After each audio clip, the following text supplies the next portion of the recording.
Assalamualaikum warahmatullahi wabarakatuh. Kembali bersama saya Cipto dari ABCS Group Indonesia, bersatu untuk sukses bersama. Saya masih tetap di komunitas anti riba atau Karib. Bapak Ibu, kali ini saya akan menyampaikan tips atau cara santun menghadapi debt collector. Yang pertama adalah yang Bapak Ibu pastikan bahwa masalah hutang itu adalah masalah perdata. Jadi jangan takut ketika ada ancaman ibu mau dipenjarakan, dipidanakan, penipuan, jangan takut. Itu hanya masalah perdata. Nah, terkait debt collector ini biasanya adalah pihak ketiga yang ditunjuk oleh bank ketika Bapak Ibu sudah mengalami macet atau gagal bayar. Nah, debt collector ini macam-macam, ada dari perbankan yang Bapak Ibu punya pakai jaminan ya, ada yang dari kartu kredit, ada yang dari pinjol. Nah, yang utama dari kartu kredit dulu ini. Nah, kartu kredit ini cara menghadapinya ketika ini ibu-ibu dulu. Jadi ketika ibu-ibu di rumah ada debt collector datang, nah ibu-ibu cukup menjawab, mohon maaf Bapak Ibu, suami saya tidak ada di rumah.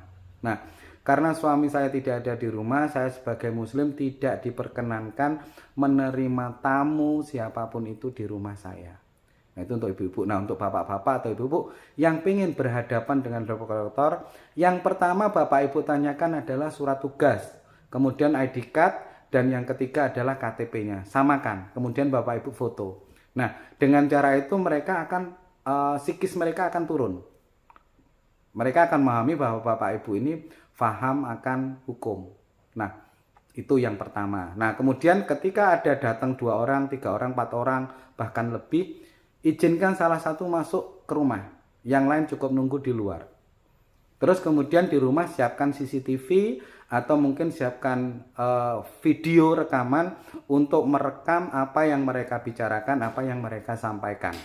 Nah, dengan begitu insya Allah berdasarkan pengalaman mereka akan ngerim, ibaratnya ngerim dari perkataan kasar, ancaman ataupun apa itu.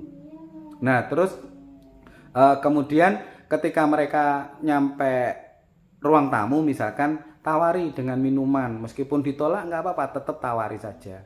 Nah, itu kalau tips-tips cara menyampaikan kepada debt collector ketika datang ke rumah, hadapi dengan santun.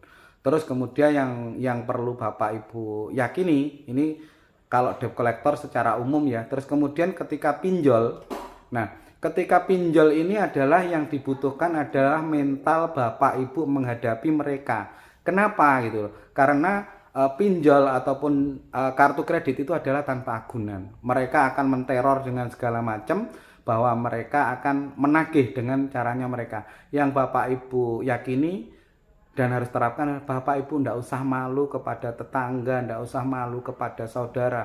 Biarkan mereka, karena tugas mereka adalah menagih. Ketika Bapak Ibu sudah tidak mampu bayar, tidak apa-apa, tidak masalah. Nggak usah malu sama tetangga, karena apa? Kita makan nggak minta tetangga, kita makan nggak minta saudara. Masalah kita yang bikin dan kita sendiri yang harus hadapi.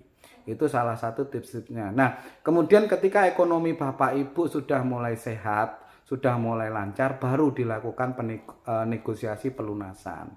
Nah, untuk pinjol tadi saya ingatkan bahwa banyak pinjol-pinjol apalagi yang dari online ya. Banyak atau mungkin bank titil atau bank plecit di beberapa daerah itu menyebut itu mereka itu tidak punya legalitas, tidak punya badan hukum. Nah, menghadapi mereka ketika Bapak Ibu sudah terlanjur mungkin punya pinjaman adalah ditekan dengan kekuatan itu. Nah, caranya gimana? Tanya kantornya di mana. Satu. Kedua, ada nggak badan hukumnya? Nah, ketiga, meskipun Bapak Ibu nggak bayar, ini pun nggak masalah. Tapi namanya hutang harus dibayar.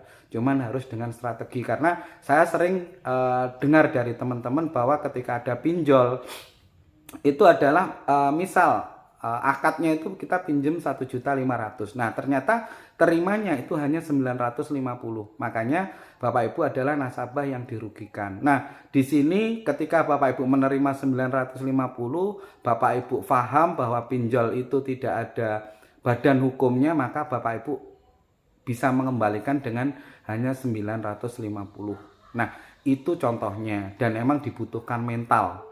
Mental, sekali lagi mental Bapak Ibu harus kuat, harus perangi riba Tapi bukan berarti Bapak Ibu harus tidak membayar. Tetap harus dibayar tapi dengan strategi-strategi yang benar. Nah, untuk Bapak Ibu yang pengen mungkin sharing, mau konsultasi, dan yang jelas kalau pengen mendapatkan penghasilan tambahan, pengen bisnis yang syariah, yang modalnya kecil, yang hasilnya mewah, ya, bisa hubungi di nomor saya 081 331 355573. Go berkah, no riba. Salam miliarder. Wassalamualaikum warahmatullahi wabarakatuh.